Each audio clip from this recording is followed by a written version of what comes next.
titration, and what we're going to do is we're going to prepare a standard solution of ammonium iron 2 sulfate and use it to standardize a potassium permanganate solution. So our learning intention is to complete a potassium permanganate versus ammonium iron 2 sulfate titration. So as I said in this video, we're going to prepare and use a standard solution of ammonium iron 2 sulfate to standardize a potassium permanganate solution. So for our experiment, in our burette, we are going to have potassium permanganate of an unknown solution. And what we're going to pipette into our conical flask is a solution of known concentration containing iron 2 sulfate and dilute sulfuric acid, which will be present in excess, and about 25 centimeters cubed is enough.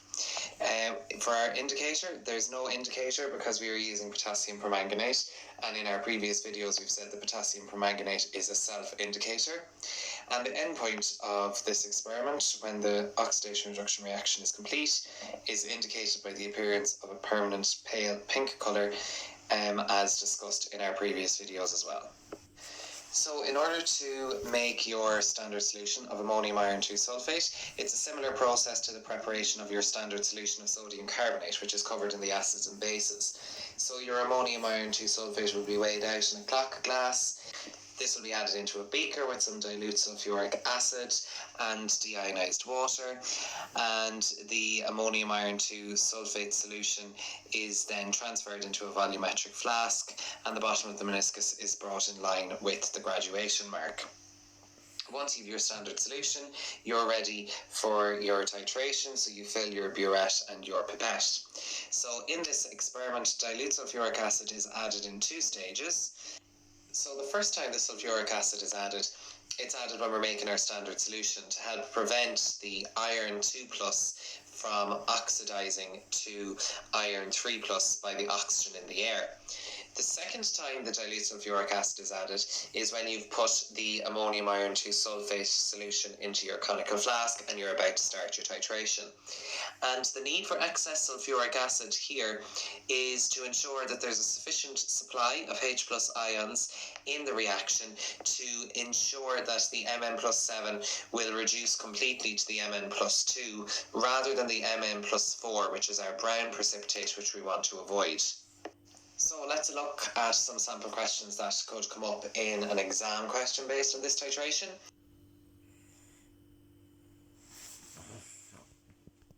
So the first question is, why is ammonium iron 2 sulfate used rather than iron 2 sulfate?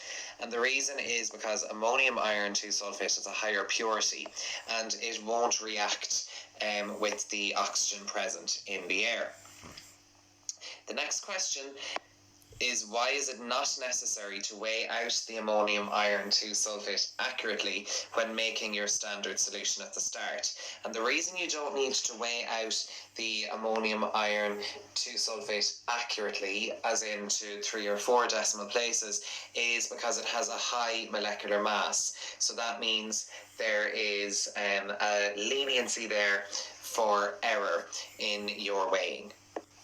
The next question then is, dilute sulfuric acid is added on 2 occasions during the experiment. Give the reason for the addition in each case, and I've gone through that just on the previous slide.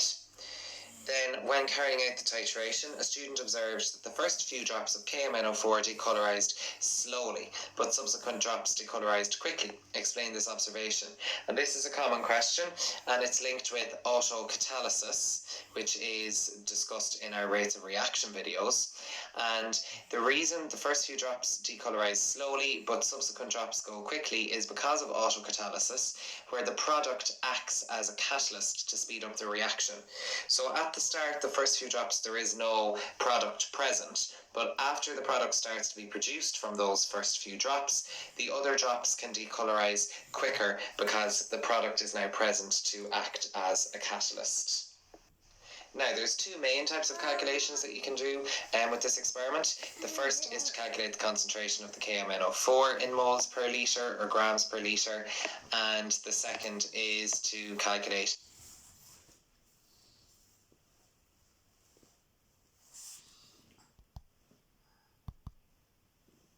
The steps are very similar to that of the water crystallization that we met in our acid-base titrations. So we're going to do a calculation on each type so that you have a good understanding of everything. So this is just a reminder of the steps for first principles that you'll need for the calculations I'm about to complete. So let's look at the first type of calculation where you're looking to find the concentration of the potassium permanganate solution. And we can see here the question says 25 centimeters cubed of a 0.12 molar solution of ammonium iron 2 sulfate was titrated against potassium permanganate according to this equation. You're told the average titration figure is 23.75 and you're asked to calculate the concentration of the potassium permanganate in moles per litre and grams per litre. So we're going to complete this calculation using first principles. So step 1 in first principles asks you to find the moles of your standard solution in your titra volume. So this uses the formula moles per litre multiplied by your titra volume and you divide that by 1000. Now, I know the moles per litre of my standard solution that I have. My standard solution is the ammonium iron 2 sulfate, and I have 0.12 moles of that. The titra volume of that is 25 centimetres cubed, and that needs to be divided by 1000. And when you do that, you get 0.003 moles per 25 centimetres cubed. So step 2 is next, and step 2 is to find the moles of your unknown solution in your titra volume using the ratios in your balanced equation. So I'm worried about the manganese and the iron. So I know that that is a 1:5 ratio. But I don't have 5 moles of my iron. I actually only have 0.003 moles of my iron. So that would mean I have 5 times less of the potassium permanganate. So I would need to divide the 0.003 here by 5, and that will give me 0.0006 moles. So that meins I have 0.0006 moles of my MnO4- in my titra volume, which is 23.75.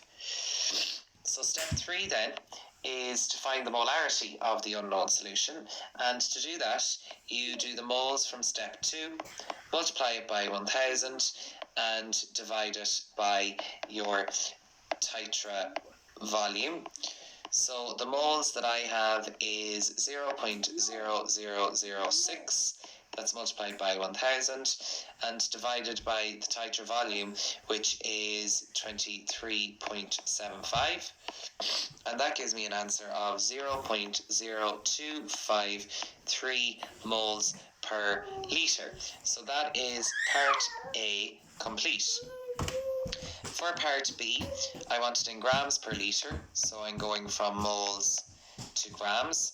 And to go from moles to grams, you have to multiply by the molecular mass. So this is moles, I should probably say this is moles per litre of your KMNO4. So I need to multiply by the molecular mass of the KMNO4. So I know the potassium has an atomic mass of 39, the manganese has an atomic mass of 55, and the oxygen has an atomic mass of 16, and there is 4 of them. So when that's all put together, we get that the molecular mass of the KMNO4 is 158. So to go from moles to grams, you simply have to multiply by this. So I will do my 0.0253 and I will multiply it by the 158, and that will give me 3.997 grams per litre. And that is the answer to part B. So that is this question now complete. So let's look at the second type of calculation that we can have now for this experiment, where you're asked to find the concentration of your iron 2 sulfate and hence find the value of X here. As I've outlined already, this is very similar to the water of crystallization experiment calculation in the acid-base titration. So this question says that 6.42 grams of your iron sulfate crystals with this formula were dissolved in deionized water with some sulfuric acid, and the solution was made up to 250 centimeters cubed. 25 centimeter cubed samples of this solution were titrated against a 0.018 molar solution of KMnO4 according to the balanced equation. The average titration figure is 25.5, and you're asked to calculate the value of X. Now, before you can calculate the value of X in the formula, what you do need to do is you need to calculate the moles per litre of your iron sulfate solution. So let's start with that. So, as we done in the last example, the first part is the same. We want to find the moles of our standard solution in our titra volume, and to do that we use the formula of moles per litre multiplied by your titra volume, and we divide that by 1000. So the moles per litre of my standard solution, the standard solution here is the KMnO4, it's the one we know the concentration of, so that's 0.018. The titra volume for that is 25.5, and you divide that by 1000. And the answer that you will get there is 0.000459 moles per 25.5. Step 2 is next, and step 2 involves looking at the balanced equation, where we're trying to find the moles of our unknown solution in our titra volume. So again, as per the last example, we're interested in the manganese and the iron. So we can see that this is a 1:5 ratio, but I don't have 1 mole of my manganese. I have 0.000459. So to find out the number of moles of iron I have, I need to multiply that by 5. And that gives me 0.002295, and that is for the iron 2 sulfate. So the last thing I need to do now is I need to find the molarity of the iron 2 sulfate, and to do that I use the formula of moles by 1000, and again I divide that by the titra volume. So the moles is 0.002295. That gets multiplied by 1000 and divided by the titra volume, which is 25 centimeters cubed. And that gives me an answer of 0.00918. And that is moles per litre. Now, in this question here, we have 250 centimeters cubed, so we don't want moles per litre, we want moles per 250 centimeters cubed. So all I do with that is I divide my answer by 4, and when I divide my answer by 4 I get 0.02295 moles per 250 centimeters cubed. So at this point I can now go and calculate the X value in the formula.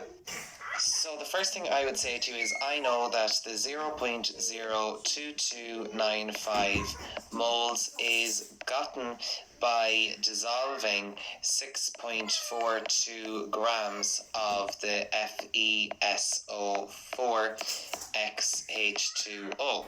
So I can say that 0.02295 is equal to 6.42 grams. So I would know then that 1 mole of that would be gotten by doing the 6.42 grams and dividing it by the 0.02295, and that would give me 279.7 grams. But I know that 1 mole of the FeSO4 XH2O can be gotten